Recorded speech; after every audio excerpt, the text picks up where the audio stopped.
Halo Bapak Ibu dan Saudara yang dikasihi oleh Tuhan. Kita berjumpa lagi dalam Salam Pagi di minggu yang baru. Dan mari kita melanjutkan pembacaan firman Tuhan dari kitab Keluaran pasal 25. Demikian, berfirmanlah Tuhan kepada Musa, katakanlah kepada orang Israel supaya mereka memungut bagiku persembahan khusus dari setiap orang yang terdorong hatinya. Haruslah kamu pungut persembahan khusus kepadaku itu. Inilah persembahan khusus yang harus kamu pungut dari mereka: emas, perak, tembaga, kain ungu tua, kain ungu muda, kain kirmisi, lenan halus, bulu kambing, kulit domba jantan yang diwarnai merah, kulit lumba-lumba, dan kayu penaga, minyak untuk lampu, rempah-rempah untuk minyak urapan, dan untuk ukupan dari wangi-wangian, permata krisopras, dan permata tatahan untuk baju efod dan untuk tutup dada. Dan mereka harus membuat tempat kudus bagiku, supaya aku akan diam di tengah-tengah mereka.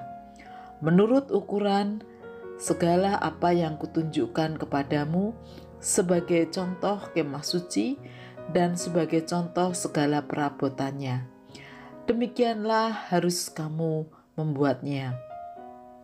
Haruslah mereka membuat tabut dari kayu penaga, 2,5 hasta panjangnya, 1,5 hasta lebarnya, dan 1,5 hasta tingginya. Haruslah engkau menyalutnya dengan emas murni, dari dalam dan dari luar engkau harus menyalutnya, dan di atasnya harus kau buat bingkai emas sekelilingnya. Haruslah engkau menuang 4 gelang emas untuk tabut itu, dan pasanglah gelang itu pada keempat penjurunya, yaitu 2 gelang pada rusuknya yang satu, dan 2 gelang pada rusuknya yang kedua. Engkau harus membuat kayu pengusung dari kayu penaga dan menyalutnya dengan emas. Haruslah engkau memasukkan kayu pengusung itu ke dalam gelang yang ada pada rusuk tabut itu, supaya dengan itu tabut dapat diangkut. Kayu pengusung itu haruslah tetap tinggal dalam gelang itu, tidak boleh dicabut dari dalamnya. Dalam tabut itu haruslah kau taruh loh hukum yang akan kuberikan kepadamu. Juga engkau harus membuat tutup pendamaian dari emas murni, 2,5 hasta panjangnya dan 1,5 hasta lebarnya. Dan haruslah kau buat 2 kerup dari emas. Kau buatlah itu dari emas tempaan pada kedua ujung tutup pendamaian itu. Buatlah 1 kerup pada ujung sebelah sini dan 1 kerup pada ujung sebelah sana. Seiras dengan tutup pendamaian itu, kamu buatlah kerup itu di atas kedua ujungnya. Kerup-kerup itu harus mengembangkan kedua sayapnya ke atas, sedang sayap-sayapnya menudungi tutup pendamaian itu, dan mukanya menghadap kepada masing-masing. Kepada tutup pendamaian itulah harus menghadap muka kerup-kerup itu. Haruslah kau letakkan tutup pendamaian itu di atas tabut, dan dalam tabut itu engkau harus menaruh loh hukum yang akan kuberikan kepadamu. Dan di sanalah aku akan bertemu dengan engkau, dan dari atas tutup pendamaian itu, dari antara kedua kerup yang di atas tabut hukum itu, aku akan berbicara dengan engkau tentang segala sesuatu yang akan kuperintahkan kepadamu untuk disampaikan kepada orang Israel. Lalu lagi haruslah engkau membuat meja dari kayu penaga, 2 hasta panjangnya, 1 hasta lebarnya, dan 1,5 hasta tingginya.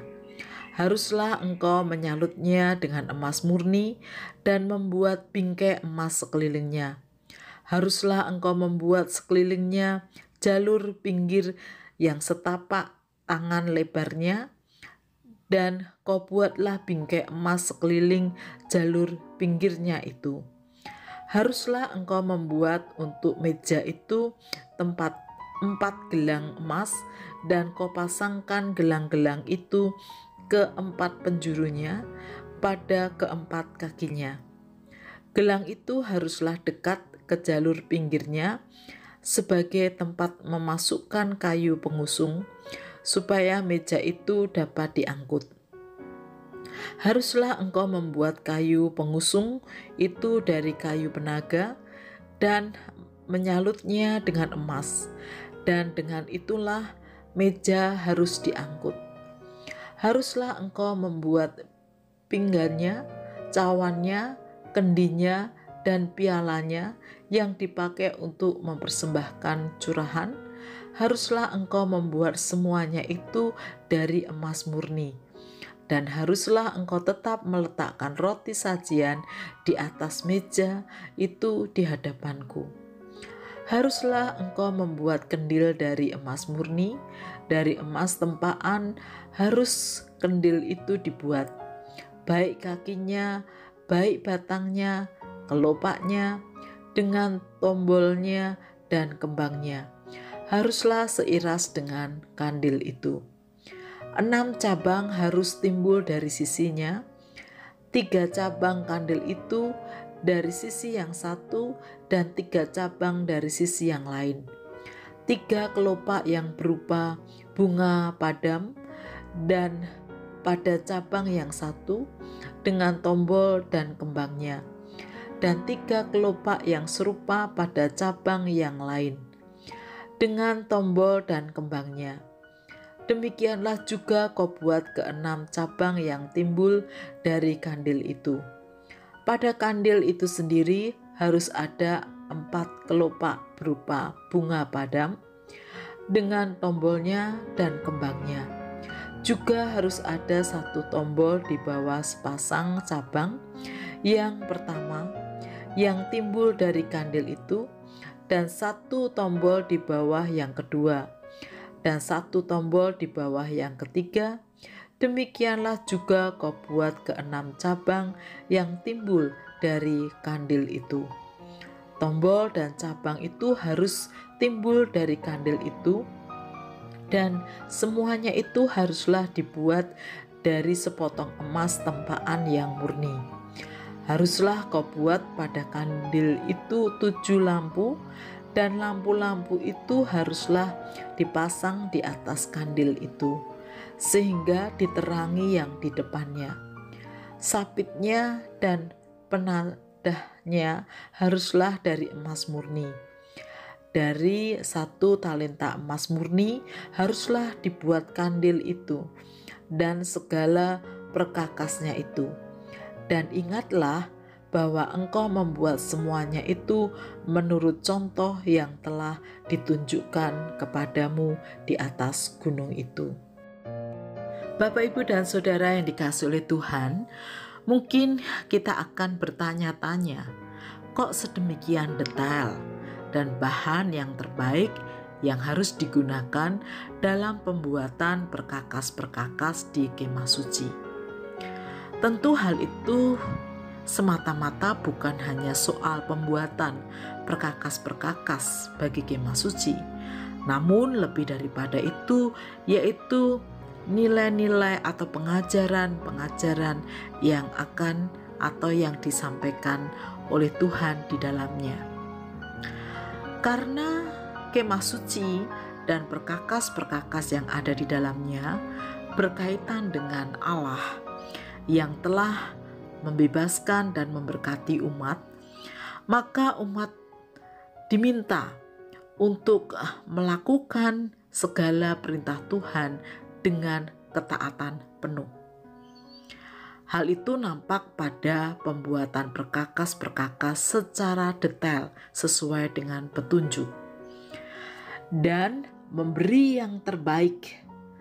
Oleh karena itu tadi dijelaskan bahwa bahan-bahan yang dibuat harus dari emas murni. Dengan demikian, jika umat tinggal dalam tanah perjanjian dan menikmati berkat-berkat Tuhan, maka umat tidak lupa untuk tetap taat pada Tuhan, pada firman-Nya, dan terus belajar memberi yang terbaik dari setiap berkat yang sudah diterima. Mari kita berdoa. Tuhan, kami mengucap syukur untuk pengajaran yang meskipun saat kami membacanya kadang tidak mudah kami mengerti. Tetapi kami bersyukur bahwa kami boleh belajar melaluinya. Terima kasih untuk keselamatan yang Tuhan berikan. Terima kasih untuk berkat-berkat yang boleh kami nikmati. Oleh karena itu, ajarkan kepada kami supaya di tengah keselamatan, di tengah berkat yang sudah kami terima, kami boleh tetap terus belajar taat kepada Tuhan secara detail seperti yang Tuhan firmankan, dan juga terus belajar memberi yang terbaik dari apa yang sudah kami terima dari Tuhan.